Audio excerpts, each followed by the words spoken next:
Boa noite, irmãos, graça e paz. Espero que você esteja de coração aberto, espero que você esteja de mente conectada em Deus ou nas coisas de Deus, no céu, né? E que a nossa vida,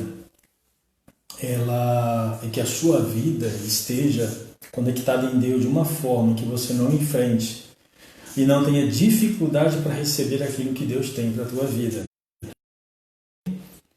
Então, vamos orar nesse instante. Eu te convido a fechar os teus olhos e a orarmos nesse instante, buscar em Deus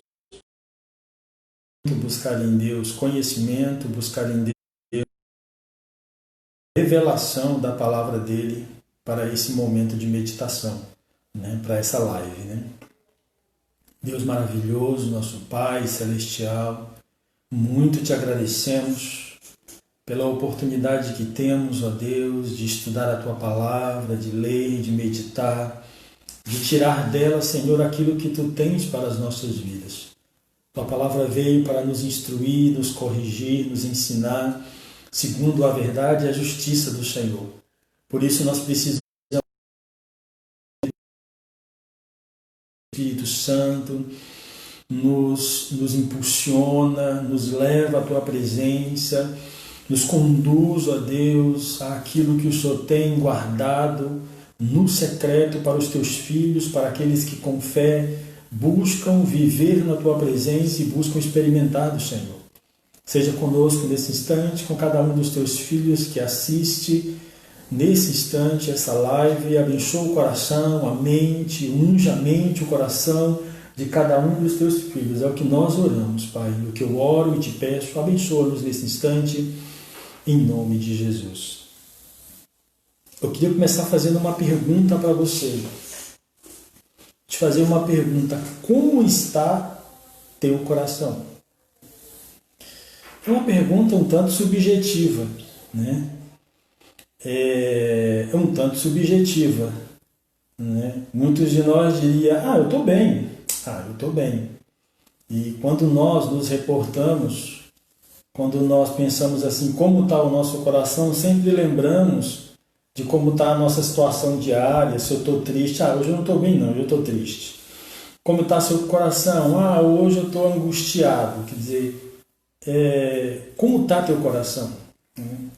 Agora, quando nós perguntamos e respondemos à luz da palavra de Deus, ela muda completamente. Não estranhe o texto que eu vou ler, é base para nós estarmos trazendo uma meditação nesse princípio de noite. E eu gostaria de compartilhar algo interessante com você. O texto está em Mateus, capítulo 15, a partir do verso 1 até o 20, mas eu não vou ler esse texto todo.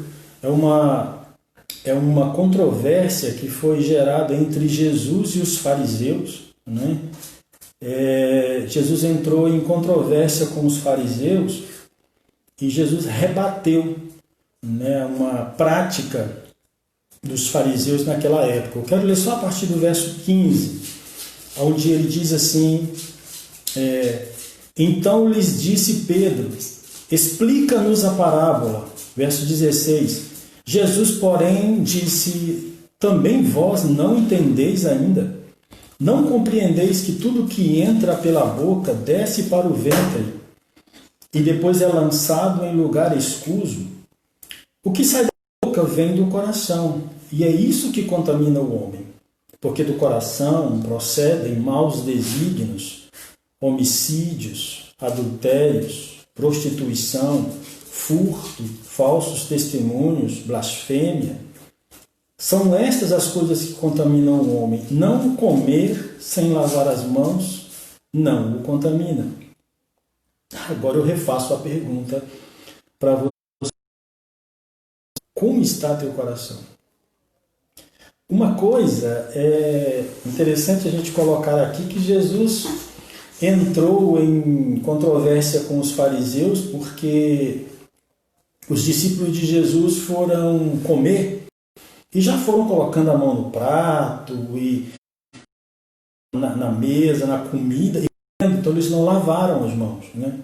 E pela tradição religiosa judaica, tinha a necessidade de lavar as mãos para poder comer e colocar a mão no prato, né? Hoje nós temos talheres, hoje nós temos aventais, higiene, mas muito daquela época era usado com as próprias mãos, então havia necessidade de lavar por uma questão de higiene. Então, por uma questão de lavar as mãos. Mas isso não significa que isso seja um pecado, não é um pecado que ofende a Deus e a santidade do Senhor se você pegar um alimento com a mão e comer sem lavar. De forma alguma. A controvérsia foi exatamente essa.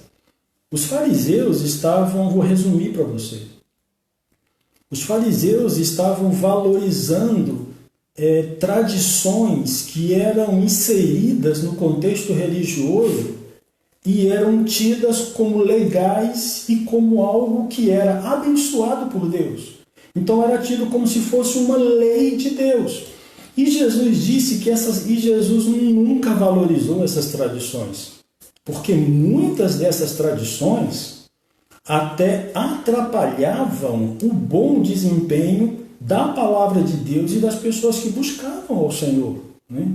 Uma dessas tradições eu quero compartilhar com você.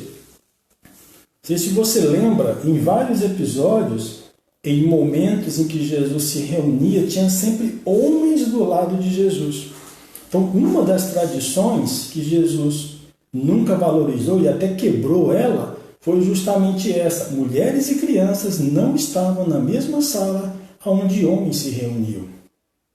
Então havia várias tradições e essas tradições muitas vezes iam contra, né? São atos de uma tradição, costumes de uma tradição que vão muitas vezes afetar a palavra de Deus, aquilo que a palavra de Deus ensina. Como, por exemplo, uma sala onde a mulher não entra e estuda-se a palavra de Deus, a mulher fica sem ouvir a palavra de Deus, né?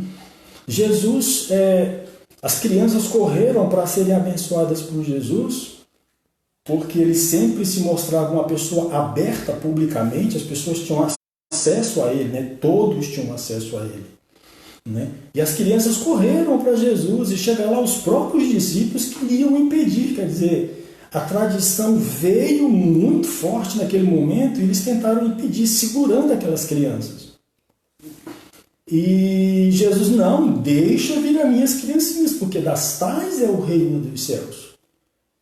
E Jesus olhou e abraçou e abençoou aquelas crianças, né? Então, assim, há muito dentro da tradição que muitas vezes atrapalhavam o que Deus queria fazer por meio da sua palavra, né? E aí Jesus questionou, mas a tradição de vocês impede até mesmo um filho de honrar o pai e a mãe, né? Eu não vou entrar dessa questão aqui, mas tinha a ver com o filho ser a própria oferta para o altar. Então tudo que ele produzia ia para o altar.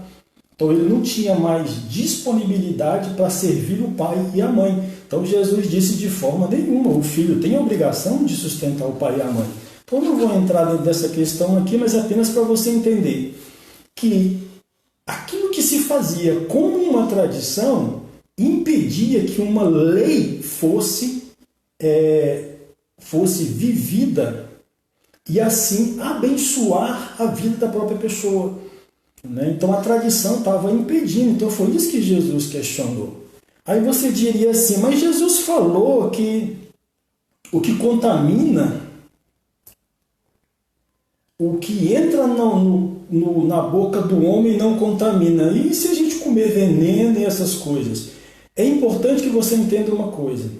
Quando se trata de palavra de Deus, Jesus não está falando do corpo, está falando do espírito. Enquanto que os fariseus, você pode até anotar isso se você quiser, enquanto que os fariseus, com as tradições, estavam preocupados com a aparência, como eu me comporto diante das pessoas, né? Jesus estava preocupado com o espírito espírito das pessoas, né? Porque a partir do momento em que eu não honro meu pai e a minha mãe, eu tenho uma maldição sobre a minha vida. E isso não é um afeto só para o corpo, é um afeto para o espírito. Amém? Então é disso que eu gostaria de falar, porque para a palavra de Deus, o coração é o teu homem interior, é o teu espírito, né? Então é do coração, do espírito do homem que procede os maus desígnios, de onde vem toda a iniquidade, né? E eu estou te fazendo essa pergunta porque eu quero que você analise a sua vida. Não é o irmão que tem que analisar, não é a sua esposa, o seu marido, o seu filho quem analisa você. Você se coloca diante de Deus, à luz da palavra de Deus, e só Deus é capaz de conhecer teu coração, nem mesmo você mesmo é capaz de conhecer, né? O apóstolo, o profeta Jeremias, no capítulo 17, verso 9 e 10, eu só anotei aqui, se você quiser ler depois, ele diz assim: enganoso é o coração, mais do que todas as coisas, e desesperadamente corrupto. Quem o conhecerá? Aí Deus diz assim: eu, o Senhor, esquadrinho o coração, provo os pensamentos, e isso para dar a cada um segundo o seu proceder, segundo o fruto das suas ações. Uma das maiores disputas de Jesus e briga de Jesus, vou colocar dessa forma, né, com os fariseus, é porque os fariseus faziam tudo por aparência, mas não buscavam limpar o coração. Essa é a frase que eu queria que você não saísse da sua mente nessa live. Você está buscando limpar o coração? Eu não estou dizendo que você está impuro, que você está em pecado. Não é isso que eu estou dizendo. Eu estou dizendo que ninguém mais é capaz de ver o que está dentro de você a não ser Deus. E você mesmo é capaz de fazer uma análise, analisar seu coração à luz do que ensina a palavra e você saber, será que eu estou bem com Deus? No Salmo 4, Salmo 4, verso 4 diz assim: irai-vos e não pequeis, diz o salmista, consultai no travesseiro o vosso coração e sossegai. Então, diante da possibilidade de cometer um pecado, aí o salmista diz: consulte no travesseiro o seu coração. Então, somente você é capaz de consultar a você mesmo, colocar diante de Deus como está a sua vida e dizer: Senhor, em mim há coisas que precisam ser mudadas, ser arrancadas, ser purificadas, confessadas, né? O livro de Provérbios, ele diz assim, mais ou menos assim, eu não lembro o endereço, posso colocar depois para você, ele diz assim: aquele que esconde as suas transgressões não prospera, mas aquele que as confessa e deixa alcança misericórdia. Então, a grande questão é que o que está dentro do nosso coração precisa ser confessado e não escondido, né? Precisa ser exposto diante do Senhor. Uma vez exposto, Deus te dá força, Ele te dá ânimo, Ele te dá graça, Ele te dá perdão, né? Uma nova possibilidade de você abandonar certas coisas que ofendem espiritualmente a Deus, né? Então, aquele que as confessa e deixa, a importância é, né, Deus em momento algum, agora nesse tempo que nós vivemos, que os teólogos chamam de tempo da graça, nesse tempo que nós vivemos não há um pecador, por mais pecador que ele seja, por mais iníquo que ele seja, ele tem acesso a Deus. Então Deus se permite ser acessado.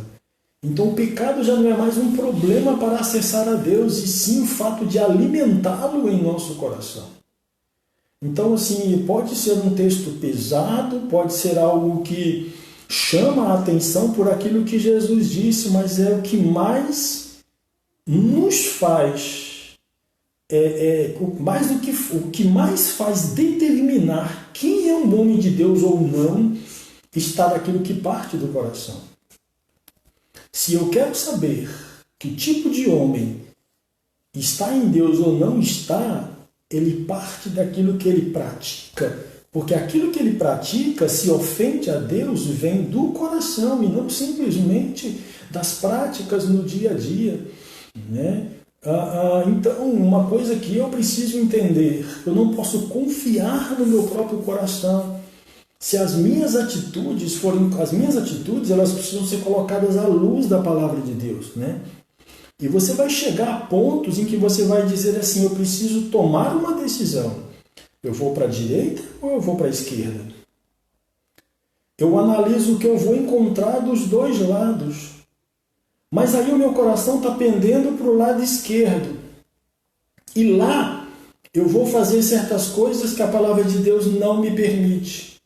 Não, mas eu vou para onde o meu coração me mandar. Eu estou seguindo uma orientação errada, porque a palavra de Deus está dizendo que eu estou seguindo algo que vem do coração e não é embasado na palavra.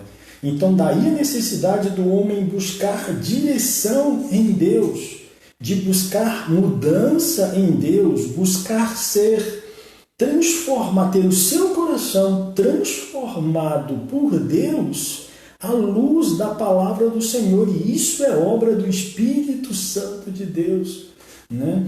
Jesus disse assim, eu vou para o Pai, mas um outro Consolador virá e vos ensinará a respeito de todas as coisas. Se não me falha a memória, no Evangelho de João, capítulo 6, ele diz assim, o Espírito da verdade, que vem da parte do Pai, e vos ensinará a respeito da justiça, do juízo, do pecado, da justiça e do juízo. Quer dizer, quem me ensina a respeito de Deus é o Espírito Santo, é Ele que me mostra. Então coloque-se diante do Senhor, né? Pede Ele para sondar seu coração, né? Uma das coisas, eu não vejo ninguém dizer assim, eu estou em depressão porque eu estou em depressão porque a minha vida não está bem com Deus. Você não vê ninguém dizer isso, não estou dizendo que não exista, né? Mas você não vê uma pessoa em crise com Deus porque não consegue cumprir a vontade do Senhor. Você não vê. A maioria das pessoas, desculpe eu dizer isso, mas a maioria das pessoas que entram em crise com relação ao mundo diz respeito a coisas que não podem ser conquistadas, né? Lógico, temos poder de conquista dado por Deus, mas eu quero dizer o seguinte, quando nós buscamos andar dentro da vontade de Deus, permitir que a palavra de Deus transforme a nossa vida, eu vou passar a ser orientado à luz da palavra de Deus e o Espírito Santo é que vai conduzir a nossa vida, né? Então faz parte do espírito do homem, faz parte do interior do homem. E é de lá que vem tudo aquilo que impede o homem de ter uma comunhão com Deus. No capítulo 7 aqui de Mateus, Jesus diz assim, lá a partir do verso 20, né? Muitos me dirão, Senhor, Senhor, em teu nome fizemos isso, fizemos aquilo. E Jesus diz assim, apartai-vos de mim, pois eu nunca vos conheci, vós que praticais a iniquidade. A palavra iniquidade ali é aquilo que está fora da lei.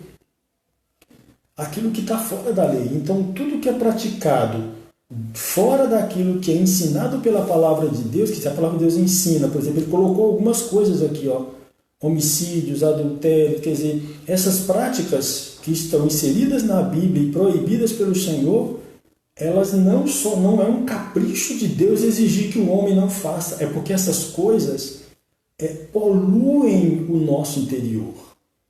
Ah, mas por que eu não posso... Esses dias eu entrei num debate em que uma pessoa queria dizer que todo tipo de vício é pecado.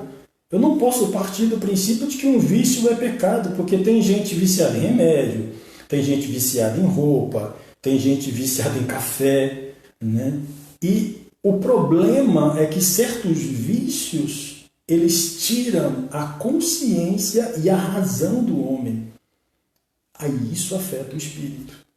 Então tudo aquilo que polui o meu espírito, tira o meu entendimento e me permite ser conduzido né, por demônios afeta o meu espírito, né? Então, eu tenho que partir do princípio de que eu preciso ser orientado pela palavra, de que nós somos maus e que precisamos ser transformados à luz da palavra de Deus em um encontro real com o Senhor, sermos sinceros com Ele, expor nossa vida diante dEle e dizer: Senhor, me purifica, me transforma. Senhor, eu me arrependo de tudo isso que eu faço. Me ajuda, me dê tua mão, me levanta para que eu tenha uma vida nova no Senhor.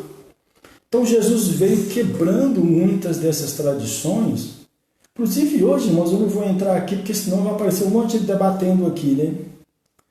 Mas hoje em dia, dentro das igrejas evangélicas, tem muitas práticas que são consideradas pecados e que não tem base na palavra de Deus nenhuma que possa dizer é pecado. Enquanto tem outras que são escritas e as pessoas não vigiam, não procuram colocar, tem inveja. Irmãos, nós encontramos inveja dentro da igreja, sabe? Nós encontramos promiscuidades, né? A internet está aí cheia, né? E aquilo que eu posso fazer às escondidas não posso mostrar para os outros, né? Tem gente que rouba descaradamente, tem gente com maus desígnios, né? Jesus foi para o monte, quando voltou, os discípulos estavam tentando expulsar um demônio e não conseguiram. Nem nós conseguiríamos. Porque Jesus, quando chegou, a primeira palavra que ele deu foi uma palavra de crítica para os discípulos. Ele disse: ó geração incrédula e perversa. A incredulidade e a perversidade são características do coração. São características que vêm do coração, são algo que precisam ser mudados em nossa vida, que precisa ser arrancado da nossa vida. E isso só muda à luz de um encontro real com o Senhor Jesus, de uma vida no altar do Senhor, em que você reconhece e pede a Deus para mudar a sua vida. Amém, querido? Então eu não estou aqui para te expor, pelo contrário, eu estou aqui para dizer como está teu coração. Você tem colocado isso diante do Senhor? Você tem reconhecido que tem falhas, que tem uma vida, que coisas na sua vida que precisam ser transformadas pelo Senhor? Eu quero te dizer, gosto muito de dizer essa frase, que não é o meu pecado que vai me impedir de alcançar a salvação. Porque quando você chegar diante de Deus, Ele não vai te perguntar, Ele não vai te dizer, você está condenado porque fez aquilo outro. Ele vai te perguntar, quem é teu Salvador? Quem é teu Salvador? Quem é aquele que te redime? Quem é aquele que te lava? Né? É Jesus. Quer dizer, só Jesus pode transformar a vida de uma pessoa, porque através do Espírito Santo Ele muda o nosso interior, Ele muda o nosso coração, Ele muda a nossa vida. E nós nos colocamos à luz da palavra de Deus e ela vai nos transformando. Cada dia nós vamos orando, buscando a Deus, ela vai mudando. Nós vamos percebendo que certas coisas não estão corretas e eu vou abandonando elas, né? Eu passo a honrar pai e mãe, né? Eu passo a amar os meus filhos, eu passo a amar a minha esposa, eu abandono práticas que vão contra o que a palavra de Deus ensina, porque elas são iniquidades, quer dizer, essas coisas eu abandono por causa do Senhor. Aí sim Ele muda o meu coração, Ele muda a nossa vida. Então, ninguém que está do teu lado pode dizer como está o teu coração, a não ser você mesmo e Deus. Ainda que alguém diga, você é assim, assim, assado. Não, só você pode dizer para Deus, e só Deus é capaz de te conhecer. Amém? E eu fico com o que diz o livro de Provérbios e vou encerrar minha live agora dizendo: aquele que as confessa e deixa, alcança misericórdia. Confesse, abandone, se entregue nas mãos do Senhor e permita que Ele mude e transforme a sua vida. Poderíamos ir muito mais, mas eu vou encerrar aqui e deixar essa pergunta para você: como está teu coração? Ninguém é capaz de dizer a não ser Deus, porque é dali que Deus quer fazer uma nova obra, Ele quer trazer luz naquele lugar e Ele quer fazer morada no teu coração. Amém? Vamos orar? Pai querido, Pai celestial, obrigado pela Tua palavra que nos revela coisas tremendas, elas nos impactam, ela nos busca diante do Senhor, ela nos transforma. Senhor, ela vem trazendo luz aonde tem trevas, ela vem mudando o que precisa ser mudado, trazendo vida aonde há morte, e nós te louvamos por isso. Abençoa cada um dos que estão nos ouvindo, aqueles que ouvem essa live, que participam dela. Abençoa o nosso coração e a cada um, meu Pai, que se colocar diante do Senhor, cada um que buscar diante de Ti, Deus, aquilo que precisa ser transformado, que venha a Tua bênção sobre a vida dessa pessoa, sobre a nossa vida. Guarda-nos, lava-nos com Teu sangue, abençoa-nos em nome de Jesus. Em nome de Jesus. Deus abençoe sua vida e até a próxima live.